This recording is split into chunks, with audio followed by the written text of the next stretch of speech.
If we are primarily identified with the condition of the body or the state of the mind, then the experience of being aware, or the presence of awareness itself, will seem to be a state or a place that we visit from time to time. If this is the case for us, then go now to the experience of being aware or awareness itself and rest your attention in that. And if we are primarily identified not with the condition of the body or the state of the mind, but with awareness itself, then the experience of being aware or awareness itself is not a place or a state that we visit from time to time.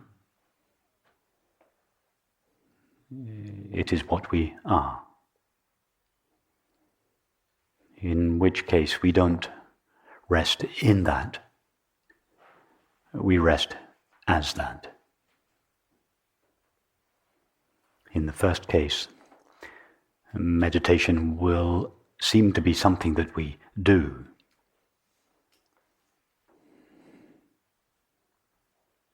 This resting of the attention in the heart of awareness will seem to be a subtle activity that we do. In the second case, meditation will be understood to be not something we do, but what we are. So choose whichever of these two possibilities best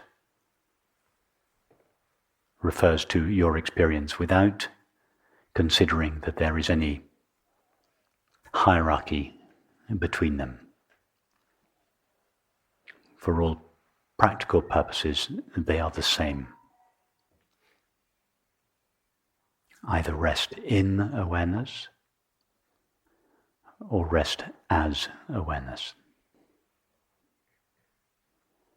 If you find your attention straying into the past or future towards some kind of objective experience,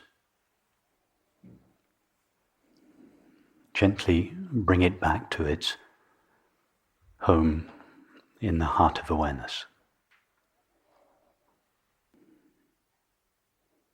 Be like a cat sitting quietly with its eyes closed in a pool of sunlight on a windowsill. It hears a bird playing outside. It opens its eyes and it thinks to itself, "No, not interested now." And it closes its eyes again. The cat's peace is not dependent on the absence of the bird. It is dependent upon its indifference to the bird. The innate peace of pure awareness is not dependent on the absence of thoughts and feelings. It is only dependent on our indifference to them.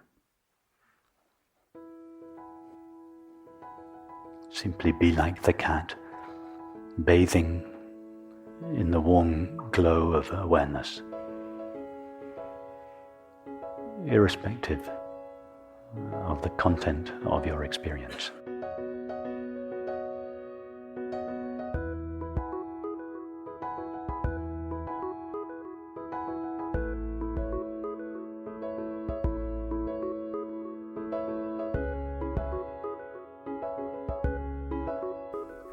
I was wondering why so few people seem to be able to grab that or are even interested in it, since we all want peace and happiness. Everybody's interested in it. All 7 billion of us want happiness above all else. Enlightenment is just the exotic name for peace and happiness.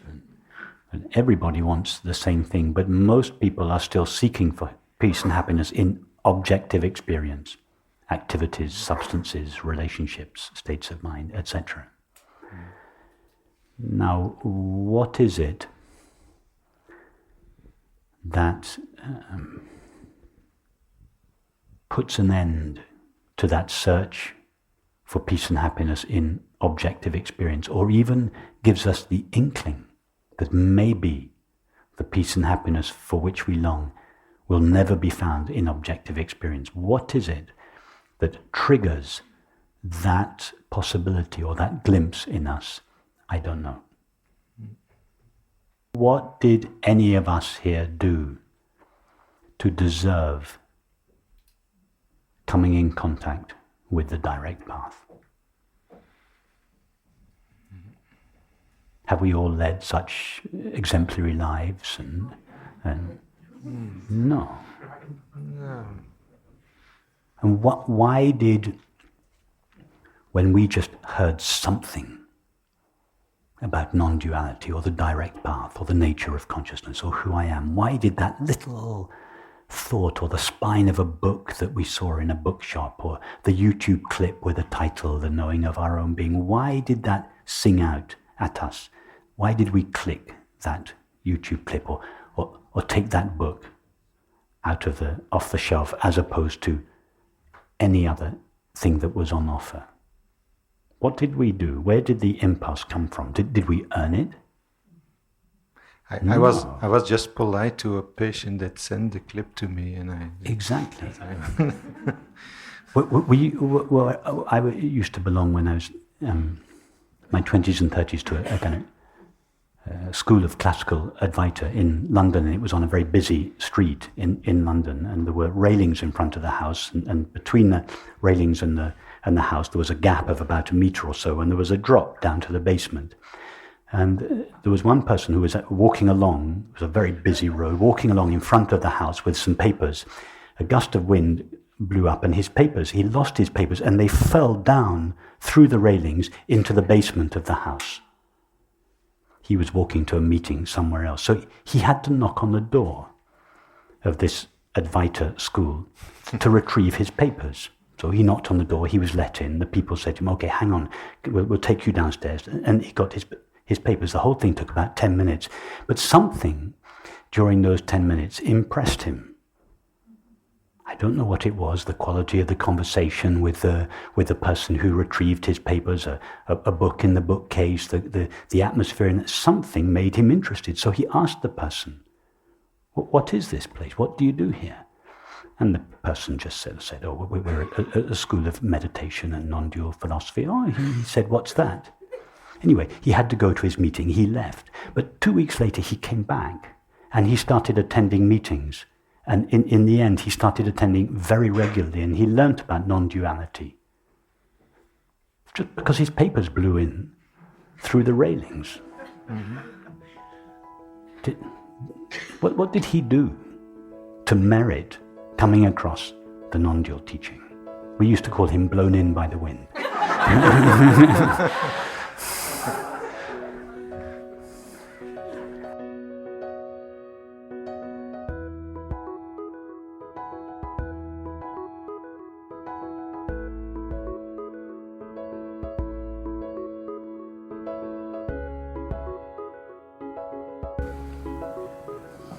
I find myself in the ironic position that everything in my life is happy except this underlying feeling that there's some deeper level of spirituality that I am supposed to connect with. On the one hand, it seems, oh yes, I'm there, and that's yet, that's like being married to a beautiful woman, but thinking that there may be another woman out there just a little bit more beautiful. And that thought prevents you from enjoying your relationship. If everything in your life is happy, apart from the thought that there might be a greater happiness that you're missing out of, enjoy the happiness you experience. Yeah. There is this is an old residue of feeling there may be something more. There must be something more. But maybe this is it. Maybe life doesn't get better than this. Maybe just the way your life is the way your life is meant to be. If you're looking for something more, this search betrays the fact that you are seeking happiness in objects, that your happiness is still invested in objective experience, because something that isn't present now, that might be present in the future, must be an object of experience. It must be something that comes and goes. So that this feeling in you betrays the belief that there is some object better than my current circumstances, which will make me finally happy. It feels like there's this calling to The calling is... be able to just simply sit. But the calling is from yourself. Yeah. Come back to me. Yes. It is not an instruction from yourself, go out and find a greater happiness. Yeah. It is from yourself, not the self that you might become, not some enlightened self, not some spiritual self, just the self that you are now, the ordinary, everyday, intimate self that you are now is just saying to you, come back to me. Everything you long for, I have everything you long for. Stop looking for me in objects, in spiritual states, in teachings, in teachers, in states of mind. Look for me where I am, which is just in your own being, closer to you than close. I am you. Come back to me. I have been with you all your life, but you have been looking for me out in the world. Try to make the transition in your understanding from the attitude is that a meditation is something you do for 1, 2, 3 hours a day, to the feeling understanding that meditation is what you are. What we are is just this contemplating presence, this openness, this sensitivity, this availability to all experience impartially. That's not something we practice with our minds. It is what we are, not what we do. So it's true that you might decide just to sit down in a chair at home for half an hour and simply be knowingly this contemplating presence. But you may equally well be knowingly this contemplating presence when you're looking after your cats, or out walking in the woods, or eating a meal, or watching a movie. You can still sit down specifically to know yourself as that, to be that knowingly. Think of meditation not as a practice that you do. Think of it is what I am. And just notice that, and be that knowingly. Until the distinction between meditation and everyday life blurs. You can't at some point tell the difference between everyday life and meditation. To be this open, loving, available, sensitive presence knowingly. We are that anyway, but we don't always know that. So your meditation practice, your meditation non-practice, would be to be this knowingly. But it's also, it's the quality, not the quantity. You might just have 2 minutes in between emails or in between appointments or whatever. Just those 2 minutes would be enough.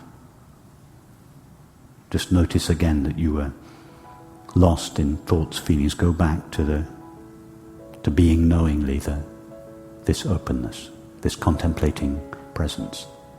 To be that knowingly is meditation.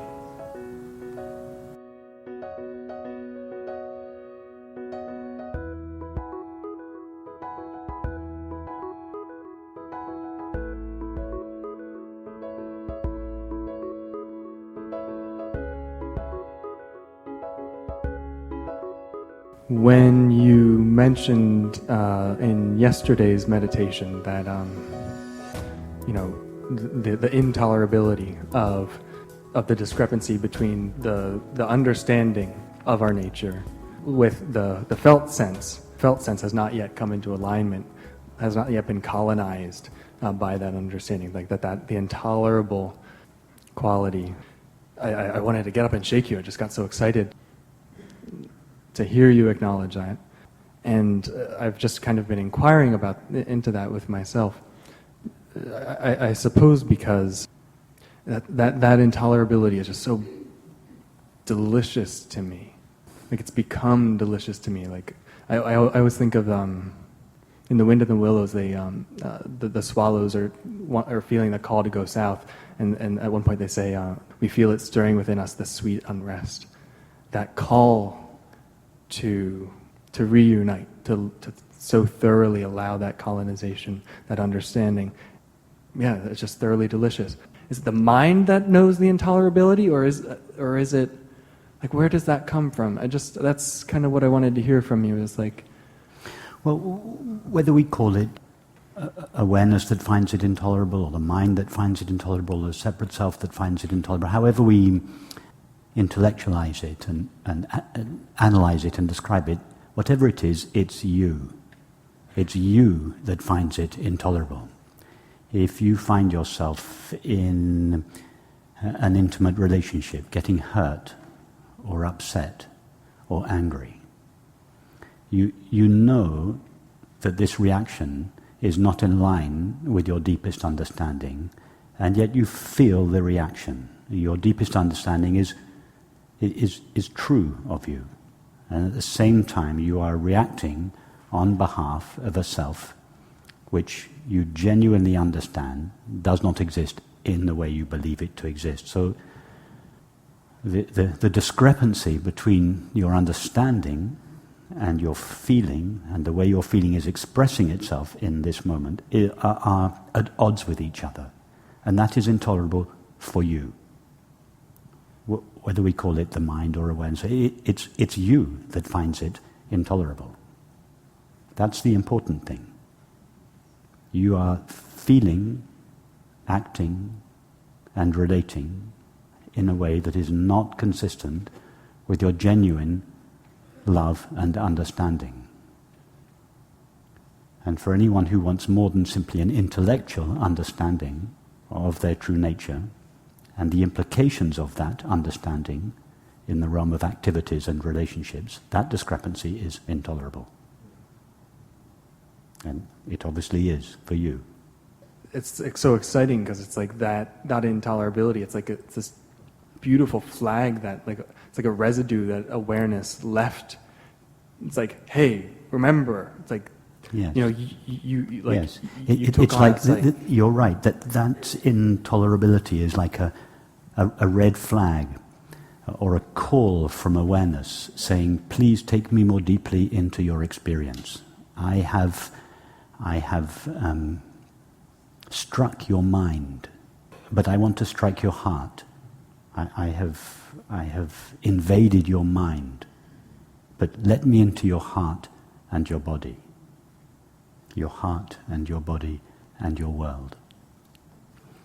these yoga meditations that we do in the morning, yesterday morning and this morning, and this explorations not of our understanding, but of our feelings and of the way we sense the body and in time perceive the world are the means by which we let awareness into our feelings and our body and our world. Yeah, it's noble. It's loving, isn't it? Yes. It is awareness saying to us, I don't just want your mind. I don't just want your thoughts. I want all of you.